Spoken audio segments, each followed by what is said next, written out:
म्हणजे खूपच विचित्र अवस्थेत पडलेल्या पायऱ्या आहेत, अशी परिस्थिती आहे आताची.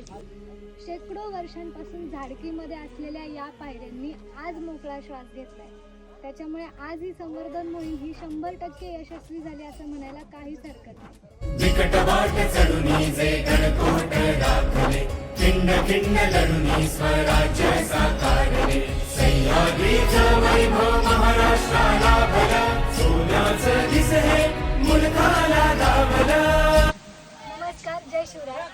मी आत्ता आहे बोरगिरी किल्ल्यावर आणि तुम्ही आत्ता माझ्या मागे जी बघताय तर ही झाडी किंवा जंगल असं काही नाहीये, तर हा आहे महाद्वार आणि ह्या आहे महाद्वाराच्या पायऱ्या. म्हणजे गडावर जाण्यासाठीचा हा पूर्व दरवाजा आहे आणि त्या दरवाजाचा हा मार्ग आहे आणि तो अशा अवस्थेत आहे. इथे तुम्हाला पायऱ्यांचं बांधकाम तर बघायला भेटेल, पण पूर्णपणे बुजून गेलेल्या पायऱ्या आहेत, म्हणजे खूपच विचित्र अवस्थेत पडलेल्या पायऱ्या आहेत, अशी परिस्थिती आहे आताची.